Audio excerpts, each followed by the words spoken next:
Calcium ನಮ್ಮ ದೇಹದಲ್ಲಿ ಕಡಿಮೆ ಆದರೆ ನಮಗೆ ಮೈಕೈ ನೋವು, ಸುಸ್ತು, ಕಾಲು ಸೆಳೆತ ಈ ಥರ ಕೆಲವೊಂದು ಪ್ರಾಬ್ಲಮ್ಸು ಸ್ಟಾರ್ಟ್ ಆಗ್ತಾ ಹೋಗುತ್ತೆ. ಅದಕ್ಕೆ ನಮ್ಮ ಬಾಡಿಗೆ ಕ್ಯಾಲ್ಶಿಯಂ ಬೇಕೇ ಬೇಕು. ಇದರ ಜೊತೆಗೆ ನಾವು ಕ್ಯಾಲ್ಶಿಯಂ ತೊಗೊಳೋದ್ರಿಂದ ನಮ್ಮ ವೆಯ್ಟ್ ಲಾಸ್ ಕೂಡ ಆಗುತ್ತೆ. ಅಂದರೆ ನಮ್ಮ ಬೊಜ್ಜು, ನಮ್ಮ ಹೊಟ್ಟೆ ಸುತ್ತ ಇರುವಂಥ ಬೊಜ್ಜು ಕೂಡ ಕರಗಲು ಇದು ಕ್ಯಾಲ್ಶಿಯಂ ಬೇಕೇ ಬೇಕಾಗುತ್ತೆ. ಅದು ಹೇಗೆ ಅಂತ ಮುಂದೆ ಹೇಳ್ತಾ ಹೋಗ್ತೀನಿ. ಇದ್ರ ಜೊತೆಗೆ ಕ್ಯಾಲ್ಶಿಯಂ ಕಮ್ಮಿ ಆದರೆ ಯಾವೆಲ್ಲ ತೊಂದರೆಗಳನ್ನ ನಾವು ಫೇಸ್ ಮಾಡಬೇಕಾಗುತ್ತೆ ಅಂತಲೂ ಕೂಡ ಇವತ್ತಿನ ವಿಡಿಯೋದಲ್ಲಿ ತಿಳಿಸ್ಕೊಡ್ತೀನಿ. ಕ್ಯಾಲ್ಶಿಯಂ ನಮಗೆ ಬೇಕು ಅಂದರೆ ನಾವು ಯಾವ ಆಹಾರ ತೊಗೊಬೇಕು, ಯಾವ ಆಹಾರ ತೊಗೊಳೋದ್ರಿಂದ ನಮಗೆ ಕ್ಯಾಲ್ಶಿಯಂ ಸಿಗ್ತಾ ಹೋಗುತ್ತೆ, ಕ್ಯಾಲ್ಶಿಯಂ ಕಡಿಮೆ ಆದರೆ ನಾವು ಯಾವೆಲ್ಲ ಪ್ರಾಬ್ಲಮ್ಸನ್ನು ಫೇಸ್ ಮಾಡಬೇಕಾಗುತ್ತೆ ಅನ್ನೋದ್ರ ಬಗ್ಗೆ ಕಂಪ್ಲೀಟ್ ಮಾಹಿತಿ ಇವತ್ತಿನ ವಿಡಿಯೋದಲ್ಲಿ ತಿಳಿಸ್ಕೊಡ್ತೀನಿ. ಸೊ ಬನ್ನಿ ಹಾಗಾದರೆ ವಿಡಿಯೋನ ಸ್ಟಾರ್ಟ್ ಮಾಡ್ತಾ ಹೋಗೋಣ. ಅತಿಯಾದ ಮೈಕೈ ನೋವು, ಕೆಲವರಿಗೆ ತುಂಬಾ ಮೈಕೈ ನೋವು ಬರ್ತಾ ಇರುತ್ತೆ, ತುಂಬಾ ಸುಸ್ತಾಗ್ತಾ ಇರ್ತಾರೆ.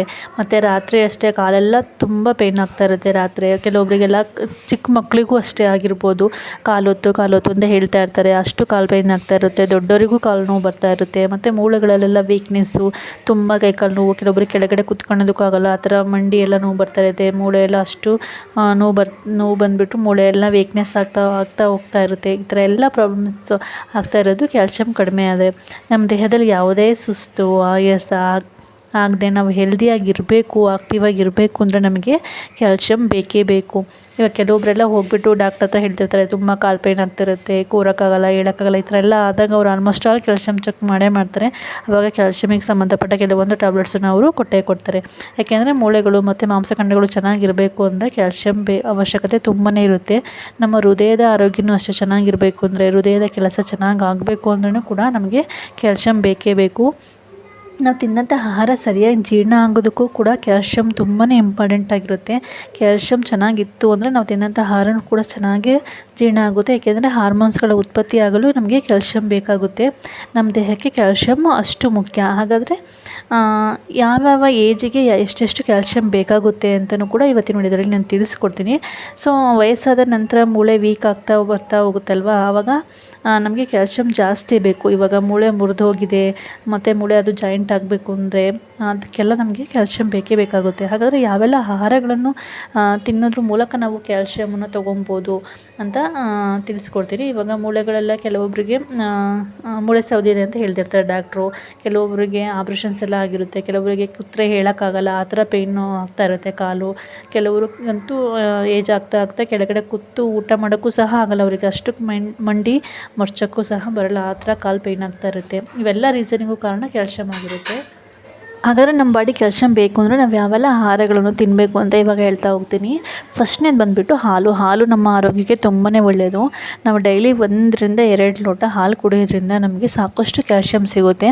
ಒಂದು 250 ರಿಂದ 300 mg ಅಷ್ಟು ನಮಗೆ ಕ್ಯಾಲ್ಶಿಯಮು ಹಾಲಿನಲ್ಲಿ ಸಿಗುತ್ತೆ. ಸೊ ಹಾಲಂತೂ ಎಲ್ಲರ ಮನೆಯಲ್ಲೂ ಇದ್ದೇ ಇರುತ್ತೆ ಅಲ್ವಾ. ಸೊ ಹಾಲನ್ನು ಚೆನ್ನಾಗಿ ಕುಡಿತಾ ಬನ್ನಿ. ಹಾಲು ನಮ್ಮ ಆರೋಗ್ಯಕ್ಕೆ ತುಂಬಾ ಒಳ್ಳೆಯದು. ಮತ್ತು ಮೊಸರು ತೊಗೊಬೋದು. ಮೊಸರಿನಲ್ಲೂ ಅಷ್ಟೇ ಸಾಕಷ್ಟು ಕ್ಯಾಲ್ಶಿಯಂ ಇರುತ್ತೆ. ಮೊಸರನ್ನ ನಾವು ಇವಾಗ ಮೊಸರು ಅನ್ನ ಅಥವಾ ಹಾಗೆ ಮೊಸರು ಹಾಕ್ಕೊಂಡು ಊಟ ಮಾಡೋದು ಆ ಥರ ತೊಗೊಬೋದು. ಮತ್ತು ಪನ್ನೀರೂ ಅಷ್ಟೇ ತೊಗೊಬೇಕು ಜಾಸ್ತಿ. ಪನ್ನೀರ್ ಪಲ್ಯ, ಆ ಥರ ಪಲ್ಯದಲ್ಲೂ ಪನ್ನೀರ್ ಯೂಸ್ ಮಾಡಿಬಿಟ್ಟು ಹಾಗೆ ತೊಗೊಬೋದು. ಈ ಥರ ಪನ್ನೀರ್ ಜಾಸ್ತಿ ಯೂಸ್ ಮಾಡೋದ್ರಿಂದ ನಮಗೆ ಸಾಕಷ್ಟು ಕ್ಯಾಲ್ಶಿಯಂ ನಮಗೆ ಸಿಗ್ತಾ ಹೋಗುತ್ತೆ. ಮತ್ತು ಚೀಸಲ್ಲೂ ಅಷ್ಟೇ ಜಾಸ್ತಿ ಕ್ಯಾಲ್ಶಿಯಂ ಇರುತ್ತೆ. ಮತ್ತು ಚಿಯಾ ಬೀಜದಲ್ಲೂ ಅಷ್ಟೇ ಸಾಕಷ್ಟು ಕ್ಯಾಲ್ಶಿಯಂ ಇರುತ್ತೆ. ಚಿಯಾ ಬೀಜ ನಾವು ಸೇವನೆ ಮಾಡೋದ್ರಿಂದನೂ ಕೂಡ ನಮಗೆ ಸಾಕಷ್ಟು ಕ್ಯಾಲ್ಶಿಯಮ್ಮು ಸಿಗುತ್ತೆ. ಮತ್ತು ಎಳ್ಳಂತೂ ನಮ್ಮ ಹಿಂದಿನ ಕಾಲದಿಂದನೂ ಎಳ್ಳು ಯೂಸ್ ಮಾಡ್ತಾನೆ ಬಂದೀವಿ. ಆವಾಗಂತೂ ಜಾಸ್ತಿ ಎಳ್ಳುಂಡೆ ಆ ಥರ ಎಲ್ಲ ಎಳ್ಳು ಜಾಸ್ತಿ ಯೂಸ್ ಮಾಡ್ತಾಯಿದ್ರು. ಕರಿ ಎಳ್ಳಾಗಿರ್ಬೋದು ಅಥವಾ ಬಿಳಿ ಎಳ್ಳಾಗಿರ್ಬೋದು, ಎಳ್ಳು ಯೂಸ್ ಮಾಡೋದ್ರಿಂದ ನಮಗೆ ಸಾಕಷ್ಟು ಕ್ಯಾಲ್ಶಿಯಂ ಸಿಗುತ್ತೆ. ಮೂಳೆ ಗಟ್ಟಿಯಾಗಿರುತ್ತೆ. ಅವಾಗಿನ ಅಷ್ಟು ಸ್ಟ್ರಾಂಗ್ ಆಗಿರೋ ಕಾರಣನೇ ಎಳ್ಳು ಅಂತ ಹೇಳಿದ್ರೆ ತಪ್ಪೇನಾಗಲ್ಲ. ಯಾಕೆಂದರೆ ಹಿಂದಿನ ಕಾಲದವರು ಜಾಸ್ತಿ ಎಳ್ಳುಂಡೆ ಯೂಸ್ ಮಾಡ್ತಾಯಿದ್ರು, ಎಳ್ಳನ್ನು ಜಾಸ್ತಿ ಯೂಸ್ ಮಾಡ್ತಾಯಿದ್ರು. ಅದಕ್ಕೆ ಅವ್ರಿಗೆ ಕೈಕಾಲು ನೋವು ಅದೆಲ್ಲ ನಮ್ಮ ಅಜ್ಜಿ ಅವರಿಗೆಲ್ಲ ಕಮ್ಮಿ ಇತ್ತು.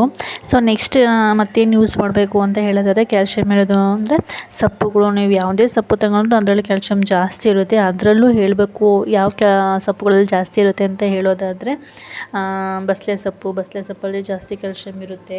ಮತ್ತು ಮೆಂತ್ಯ ಸೊಪ್ಪಲ್ಲೂ ಅಷ್ಟೇ ಅಧಿಕವಾಗಿ ಕ್ಯಾಲ್ಶಿಯಂ ಇರುತ್ತೆ. ಹರ್ಬೆ ಸೊಪ್ಪಲ್ಲೂ ಜಾಸ್ತಿ ಕ್ಯಾಲ್ಶಿಯಂ ಇರುತ್ತೆ. ಮತ್ತು ಪಾಲಕ್ ಸೊಪ್ಪಲ್ಲೂ ಅಷ್ಟೇ ಜಾಸ್ತಿ ಕ್ಯಾಲ್ಶಿಯಂ ಇರುತ್ತೆ. ಪಾಲಕ್ ಸೊಪ್ಪು ಕೂಡ ನಮ್ಮ ಆರೋಗ್ಯಕ್ಕೆ ಒಳ್ಳೆಯದು. ಮತ್ತು ಬ್ರೊಕೊಲಿ ಅದರಲ್ಲೂ ಅಷ್ಟೇ ಅಧಿಕವಾಗಿ ಕ್ಯಾಲ್ಶಿಯಂ ಇರುತ್ತೆ. ಅರ್ಬೆ ಸೊಪ್ಪು, ಮೆಂತ್ಯ ಸೊಪ್ಪು, ಪಾಲಕ್ ಸೊಪ್ಪು ನೀವು ಯಾವ ಸೊಪ್ಪು ಯೂಸ್ ಮಾಡಿದರೂ ಕೂಡ ನಮ್ಮ ಆರೋಗ್ಯಕ್ಕೆ ತುಂಬ ಒಳ್ಳೆಯದು. ಅದರಲ್ಲಿ ಜಾಸ್ತಿ ಕ್ಯಾಲ್ಶಿಯಂ ನಮಗೆ ಸಿಗ್ತಾ ಹೋಗುತ್ತೆ. ನಾವು ಡೈಲಿ ಕ್ಯಾಲ್ಶಿಯಂ ಇರುವ ಆಹಾರ ತಿನ್ನಬೇಕು ಅಂದರೆ ನಾವು ಸೊಪ್ಪು ಜಾಸ್ತಿ ತಿನ್ಬೋದು.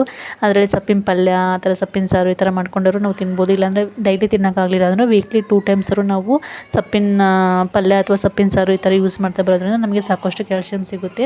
ಮತ್ತು ಸೊಪ್ಪು ತರಕಾರಿ ಬಿಟ್ಬಿಟ್ಟು ಮತ್ತು ಬೇರೆ ಹೇಳಬೇಕು ಅಂದರೆ ಬಾದಾಮಿಲಿ ಅಷ್ಟು ಸಾಕಷ್ಟು ಕ್ಯಾಲ್ಶಿಯಂ ಇರುತ್ತೆ. ಬಾದಾಮಿನ ನಾವು ನೀರಲ್ಲಿ ನೆನೆಸ್ಬಿಟ್ಟು ಸಿಪ್ಪೆ ತೆಗೆದುಬಿಟ್ಟು ತಿಂದರೆ ನಮ್ಮ ಆರೋಗ್ಯಕ್ಕೆ ತುಂಬಾ ಒಳ್ಳೆಯದು. ಸಾಕಷ್ಟು ನಮಗೆ ಕ್ಯಾಲ್ಶಿಯಂ ಸಿಗ್ತಾ ಹೋಗುತ್ತೆ. ನೆಕ್ಸ್ಟ್ ಬಂದುಬಿಟ್ಟು ಖರ್ಜೂರದಲ್ಲೂ ಅಷ್ಟೇ ಸಾಕಷ್ಟು ಕ್ಯಾಲ್ಶಿಯಂ ಇದೆ.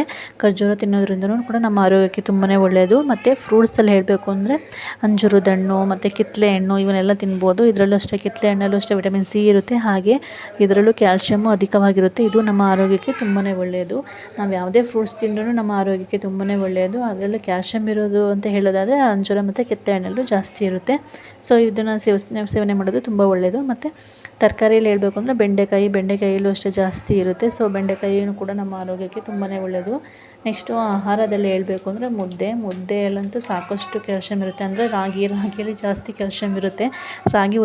ರಾಗಿಯಿಂದ ಆದಂಥ ಯಾವುದೇ ಆಹಾರ ತಿನ್ನೋದ್ರಿಂದಲೂ ಕೂಡ ನಮ್ಮ ಆರೋಗ್ಯಕ್ಕೆ ತುಂಬಾ ಒಳ್ಳೆಯದು. ರಾಗಿ ಮುದ್ದೆ ತಿನ್ಬೋದು, ರಾಗಿ ಮಾಲ್ಟ್ ಮಾಡ್ಕೊಂಡ್ಬಿಟ್ಟು ನೀವು ಮಕ್ಕಳಿಗೆಲ್ಲ ತಿನ್ನಿಸ್ಬೋದು. ಮತ್ತು ರಾಗಿ ಅಂಬಲಿ ಕುಡಿಬೋದು, ರಾಗಿ ದೋಸೆ ರಾಗಿ ದೋಸೆ ಮಾಡ್ಕೊಂಡ್ಬಿಟ್ಟು ಊಟ ಮಾಡ್ಬೋದು.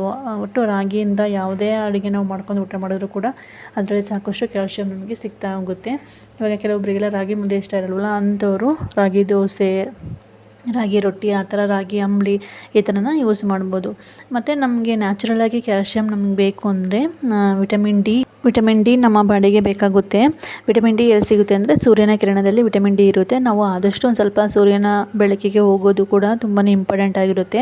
ಇದರಿಂದ ನಮಗೆ ಮೆಗ್ನೀಷಿಯಮ್ ಸಿಗುತ್ತೆ. ಮೆಗ್ನೀಷಿಯಮಿಂದ ವಿಟಮಿನ್ ಡಿ ಆಕ್ಟಿವೇಟ್ ಆಗಿ ನಮ್ಮ ಬಾಡಿಗೆ ಕ್ಯಾಲ್ಶಿಯಂ ಹೀರಿಕೊಳ್ಳಲು ಇದು ತುಂಬಾ ಹೆಲ್ಪ್ ಮಾಡುತ್ತೆ.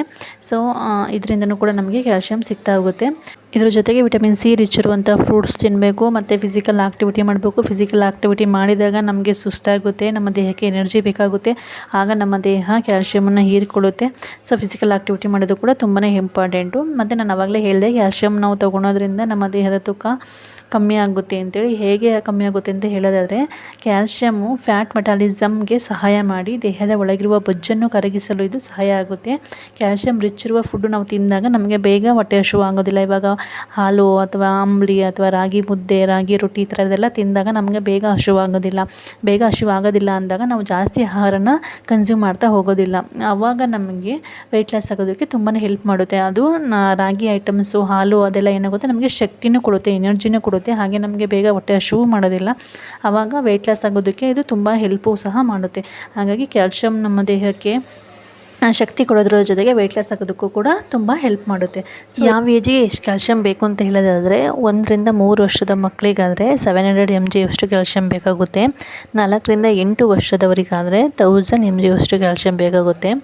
9 ರಿಂದ 18 ವರ್ಷದವರಿಗಾದರೆ 1300 mg ಅಷ್ಟು ಕ್ಯಾಲ್ಶಿಯಂ ಬೇಕಾಗುತ್ತೆ. 19 ಇಂದ 50 ಏಜು, 19 ರಿಂದ 50 ವರ್ಷದವರಿಗಾದರೆ 1000 mg ಅಷ್ಟು ಪ್ರತಿನಿತ್ಯ ನಮಗೆ ಕ್ಯಾಲ್ಶಿಯಂ ಬೇಕಾಗುತ್ತೆ. ಮತ್ತು 50 ವರ್ಷದ ನೆಕ್ಸ್ಟ್ ಆದರೆ 50 ರಿಂದ 70 ಅಂದರೆ 1200 mg ಅಷ್ಟು ಪ್ರತಿನಿತ್ಯ ನಮಗೆ ಕ್ಯಾಲ್ಶಿಯಂ ಬೇಕಾಗುತ್ತೆ.